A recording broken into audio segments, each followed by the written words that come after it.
Salut à tous, aujourd'hui on va parler stabilisateur. Est-ce qu'il faut utiliser une glidecam ou est-ce qu'il faut utiliser tout simplement un stabilisateur électronique? On va y répondre tout de suite.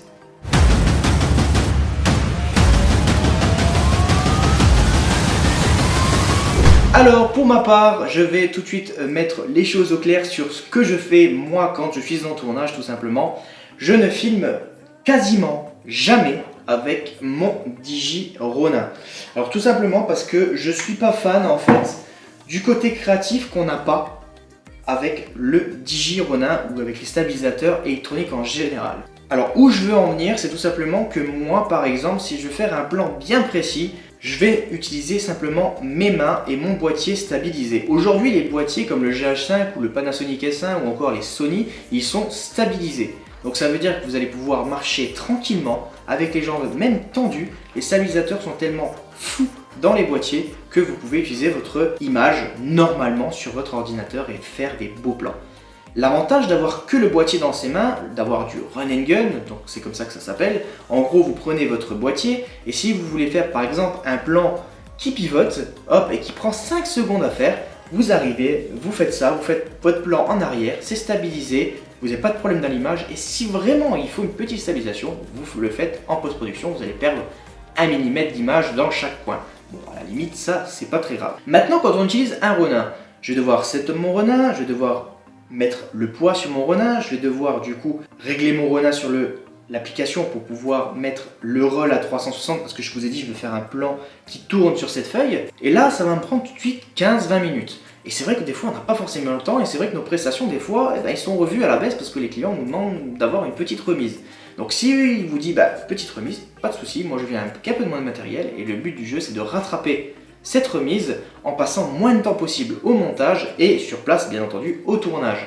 Et ça commence par ce genre de détails. Alors aujourd'hui il y a aussi le stabilisateur à main mais qui est très long à paramétrer que je trouve c'est le glidecam.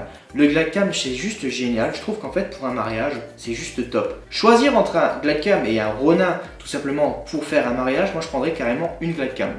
Vous la paramétrez une seule fois, vous mettez un objectif dessus que vous ne changez pas de zoom, rien du tout, et vous utilisez le glidecam. Pourquoi? Tout simplement parce que le stabilisateur à main, qui n'est pas électronique du coup, va, en fonction des pas que vous allez faire, être plus ou moins dans un nuage. Donc en gros, on a vraiment l'impression que la caméra ou le plan est dans un nuage. Donc on a des petits mouvements, on a ces petits mouvements qu'on retrouve au cinéma, parce que c'est vrai que tout est filmé avec ça, mais ils rajoutent en post-production du coup des mouvements de caméra et c'est vrai que ça change tout. Par exemple de l'action, ils vont filmer avec un gros stabilisateur sur une voiture, un film d'action par exemple, une course-poursuite dans les rues et ensuite ils vont rajouter en post-production des gros mouvements de caméra comme ça, ils vont pouvoir cropper dans l'image, donc ça veut dire qu'ils vont prendre leur image qui est en 4K, 6K ou 8K, ils vont faire du 1080p mais dedans ils vont prendre l'image qui va faire comme ça.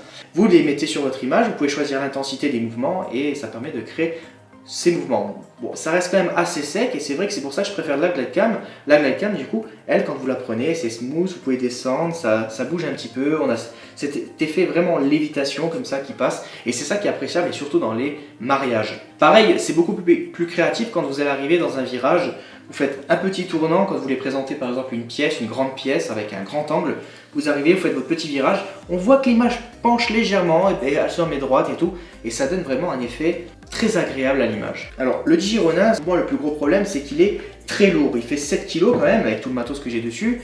Ça permet n'empêche de pouvoir mettre un écran et une lumière, en fait c'est vraiment pour ça que j'utilise et ça me permet aussi de faire mes plans à ras de sol ou des plans qui sont très rapides. Si je vais aller dans une voiture, je prends mon plan, je filme dans une voiture, je vais prendre le Ronin, je vais jamais le faire à la glidecam, elle va rien comprendre sinon la glidecam. Mais en gros, ici je vais utiliser ça pour tout ce qui est par exemple, à ras de sol, quelqu'un qui est en train de marcher, je vais prendre ses pieds et ensuite monter le long de son corps. Et ben tout simplement, je vais utiliser un Ronin parce que du coup, là, j'arriverai pas à le faire à main nue et j'arriverai pas à le faire non plus avec une glidecam où ça va être pas ouf au niveau de l'image. Donc ça va beaucoup bouger, ce sera pas forcément très bien. Le Ronin, par contre, il va être très intéressant pour ça. Alors oui, aujourd'hui, quand je veux utiliser mon Ninja Inferno, j'utilise que le Ronin, mais c'est vrai que des fois, j'aime bien prendre mon Ninja Inferno, prendre la petite patte, la petite griffe qui se met sur le Lumix S1 et directement enregistrer. Et je me suis retrouvé à faire des plans qui étaient beaucoup plus immersifs et plus intéressants, du coup, à main nue, parce que vous pouvez tourner, vous pouvez faire un angle un peu en dessous et ramener votre image comme ça tout en remontant. Avec ça, vous n'aurez pas pu le faire sur un Ronin et ni sur une Glidecam. Donc c'est pour ça qu'aujourd'hui, je vous conseille, si vous avez un boîtier stabilisé et si vous vendez des prestations qui ne sont pas forcément excessives et que vous n'avez pas les moyens de vous acheter un Ronin, là, à la main, ça suffit amplement. Vous pouvez faire des choses très très créatives.